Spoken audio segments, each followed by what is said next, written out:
Olá, meus queridos alunos do sexto ano, tudo bem com vocês? Hoje é uma aula de história e eu estou aqui fora da minha casa, que tá muito quente, aqui tá fresquinho, perto da uma árvore, tem piscina, então aqui tá mais confortável.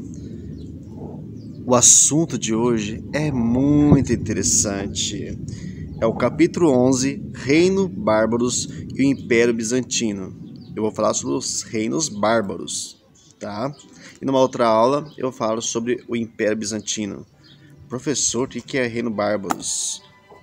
Mas como de costume, eu vou explicar esse assunto para vocês, mas vamos pedir a presença do Nosso Senhor. Oremos. Nosso Pai querido, obrigado por essa oportunidade de estudar esse assunto, que os alunos sejam prósperos, felizes, tenham saúde e que aprendam esse assunto. Em nome de Jesus pedimos e agradecemos. Amém. Vamos lá então, meus queridos. Primeira coisa que é importante destacar: bárbaros. O que é isso, professor? Eles eram chamados de bárbaros, sabe por quem? Pelos romanos. Os romanos se achavam o dono do mundo, né? Eles eram o dono de boa parte do mundo mesmo. O Império Romano conquistou-se muito. Então, os romanos, eles identificavam todos os povos que não falavam latim, nem grego, e não tinha cultura romana. O que seria a cultura romana? Seriam os costumes, seria o uso da escrita, tá bom? Das leis romanas. E esse povo é bárbaro. Seria mais ou menos assim, nos dias atuais, esse povo é sem cultura, é bárbaro. Que barbaridade, olha, viu? Que barbaridade, vem tudo de bárbaros, tá bom? Mas vamos estudar sobre esses povos. Mas é interessante destacar que esses bárbaros foram que conquistaram os romanos, que destruiu os romanos, tá bom?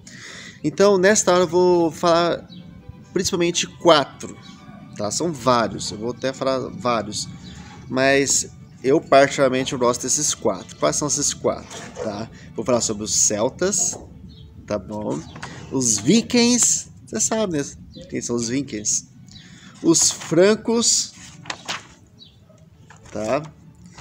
E depois eu vou falar sobre o Império Carolígio, tá? Que parte dos francos, tá? Mas vamos lá então. Na página 19, no livro de vocês, tá? É o início desse capítulo, tá? E é interessante ter uma imagem aqui, bem aqui acima, aqui falando aqui, ó. Ó que interessante essa... Observe aí, ó. Tá uma conversa aqui, uma tirinha, né? Tirinha. Filhos, só existem apenas 2 tipos de pessoas no mundo. Aí ficou olhando assim. Os bárbaros e os não bárbaros. Aí o menino pergunta pro seu pai: de acordo com quem, pai? Com os não bárbaros. Então, de fato, nessa época existia, né? E não era bem assim. E os orientais? E os muçulmanos? Tá bom? Já existia. Vamos lá então, meus queridos. Então, quem que é os bárbaros? Como eu falei para vocês, não falava latim nem grego e era considerado inferior pelos romanos, tá? São vários povos. Os principais, os godos, que depois deram origem aos visigotos e os ostrogodos, os érulos, os anglo-saxões. Os anglo-saxões é interessante porque a língua inglesa partiu daqui, tá? Umas palavras em inglês têm muito a ver com esses povos. Os lombardos, os vândalos. Esse pessoal que fica estragando patrimônios, né? São vândalos. Os suevos e os francos, tá? Vamos lá então, meus queridos. O primeiro eu vou destacar para vocês. Vamos falar dos vikings, né? Os vikings, esses povos bárbaros, eles todos, inicialmente, eles eram politeístas. Isso quer dizer o quê? Acreditavam em vários deuses, certinho? E dos vikings, é interessante que você já sabe, né? Você assistiu em filmes. Quais são os principais deuses? Fala aí. Odin. Né? E tá no livro de vocês, na página 20 aqui, ó. Ó que interessante. O Odin guiava os combates. Era o tempestade, era envolvida com comércio, tá bom? O Thor, filho de Odin, né? Era o deus do trovão, da tempestade. Frigga, que era a mulher de Odin, também importante, tá bom? E esses nomes, ele tá relacionado também com, questão de inglês aí, tá? Os dias da semana, tá bom? Vamos lá então. Mas professor, é só isso sobre os Vikings? Não, primeira coisa, eles eram grandes guerreiros, navegadores, eles gostavam de conhecer, assim, eles eram desbravadores, no sentido assim, de desbravar, conhecer novas terras, tá bom? Tem vários filmes que falam sobre os Vikings, tá bom? Eles eram saqueadores também, ou seja, eles invadiam o lugar, destruíam tudo, era conhecido por ser violentos, tá bom? Eles davam medo. Eles saqueavam, roubavam e saía depois. E eles foram crescendo. E já vou falar, é interessante o fim, porque hoje em dia não tem essa cultura dos Vikings, né? Só se for na cultura pop, né? Mas assim, pessoas que cultuam seus deuses dificilmente, né? Uma coisa é assistir o Thor, outra coisa é ficar, Deus Thor me salva. Difícil, tá bom? Quem assistiu Como Treinar Seu Dragão sabe do que eu tô falando, né? Mas assim, o fim deles é bem interessante. Foi por batalhas? Não necessariamente, meus queridos. Sabe qual foi o fim deles? Que eles se converteram ao cristianismo. Sim, e pouco a pouco foi acabando essa cultura. Tá bom? Agora, você sabia dessa? É estranho falar que os Vikings, todos poderosos, né? Assim, guerreiros, virar cristão, professor, é isso mesmo? Acordos, né? Com os restantes dos bárbaros, estimularam eles, é que é a história, né? Eles começaram a se converter pouco a pouco, o rei, enfim, tá aí, teve seu fim. Agora eu vou falar sobre os celtas. Você que é fã de Harry Potter, esses filmes, desenhos que tem essa história de druidas, magia, floresta. Então, imagina esses filmes aí. Tudo baseado aqui.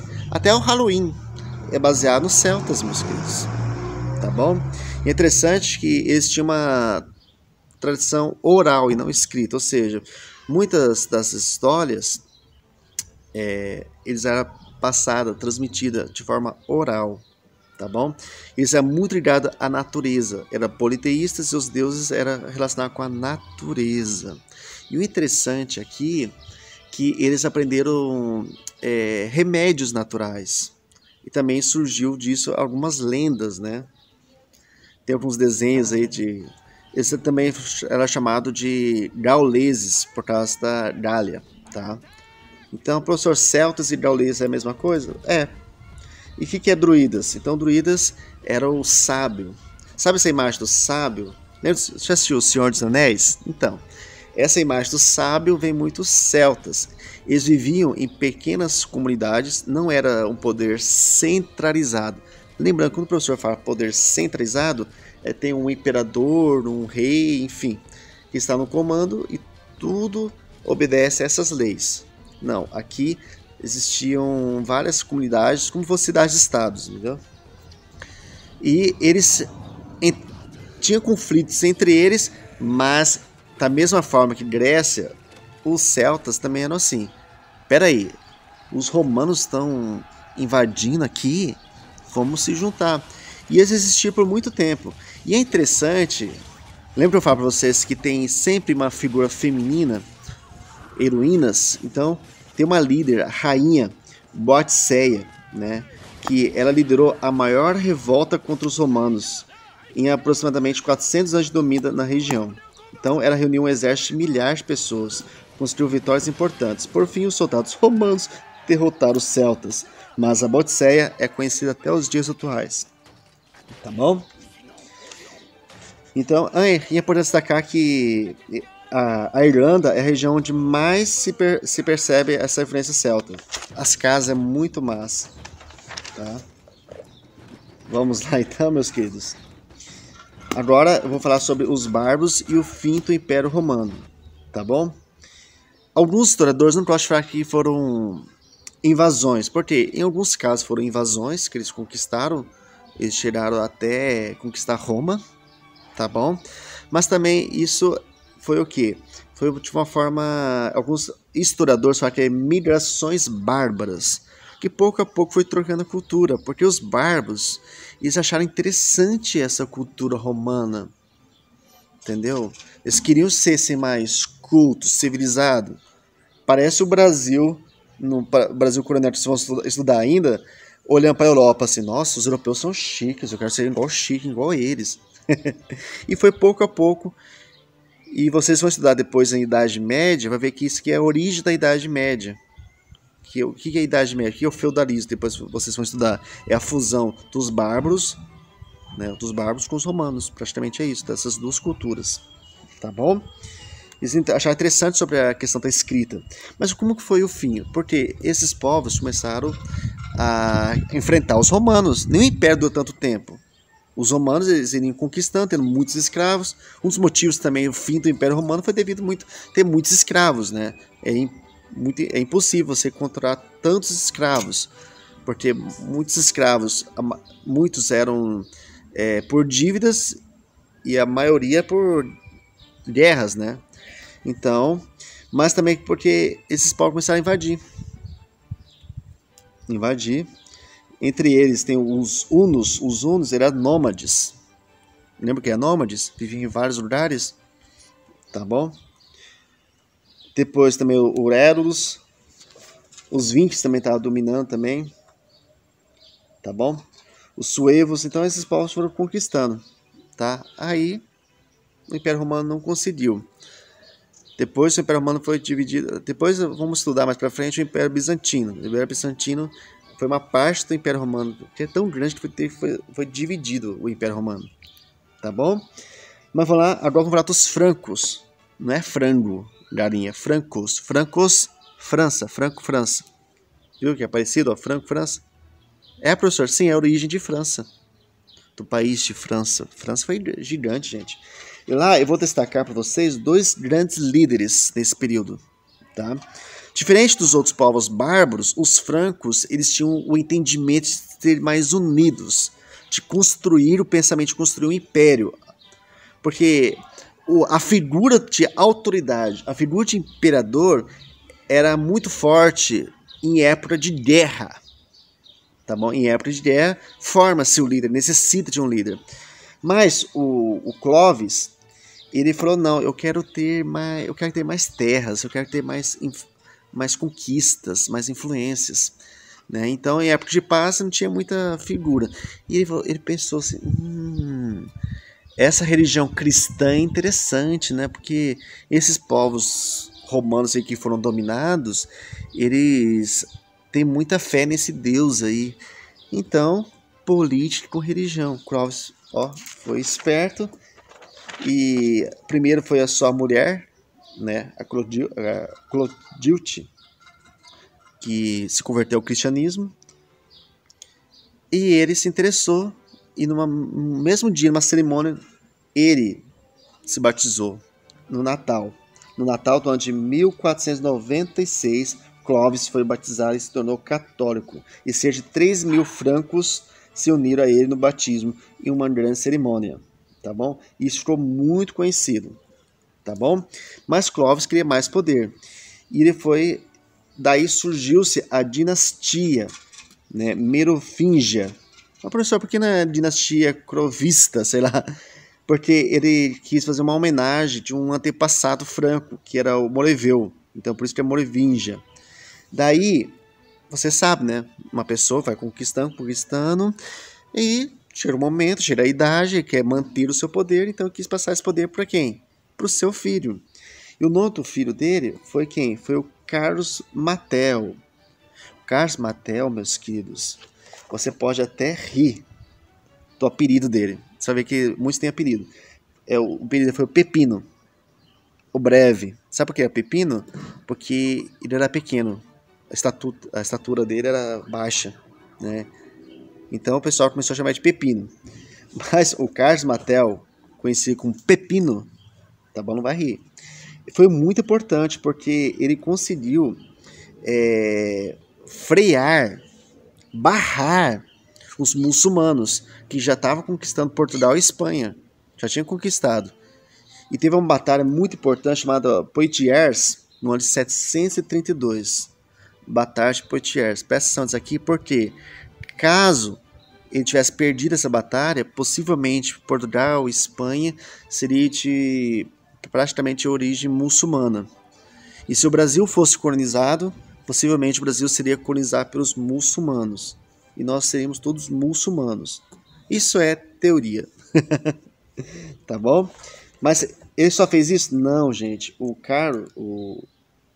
Pepino, ele foi muito importante, tá? Ele ampliou a relação com a Igreja Católica. Ele até construiu o patrimônio, São Pedro, patrimônio, é uma região governada diretamente pelo Papa da época. Então ele tinha uma relação muito próxima aos bárbaros com... Lembra que, inicialmente, o Império Romano perseguiu, não é à toa que 11 discípulos foram crucificados.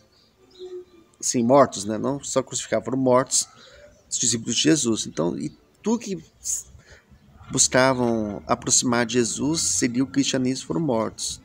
Tá? A maioria. Depois, o Império Romano converteu-se ao cristianismo. Depois, o Império Romano foi destruindo pouco a pouco, sendo destruído pelos bárbaros. Mas os bárbaros, boa parte, converteu-se ao cristianismo. Por isso que o cristianismo é a maior religião do mundo. Tá bom, meus queridos? Aí teve o filho Pepino, é o Carlos Magno. E é interessante que o Carlos Magno é estranho também, porque o Pepino é pequenininho. O Carlos Magno é enorme, forte, mas ele sabia da importância da educação. Apesar que ele era muito guerreiro e mal sabia escrever, ele falou assim: não, eu quero que o povo, quero que as pessoas tenham o acesso à arte. Ele se interessou pela cultura grego-romana, tá bom? Aí esse período é conhecido como Renascimento Carolígio, onde formou-se várias escolas de artes, educação, que ele estimulava até mesmo as pessoas, não só os nobres, como pessoas simples, também a estudarem. Tá? Depois Carlos Magno morreu, né? E o seu império foi dividido em 3. Por que 3? Porque foi dividido entre os 3 filhos. A França foi a França Ocidental, foi governada pelo Carlos, o Calvo. Olha os apelidos, né? Porque ele era calvo. A França Oriental foi pelo Luís o Germânico. Tá bom? E a França Central, governada por Lotário, né? Lotário. Tá bom?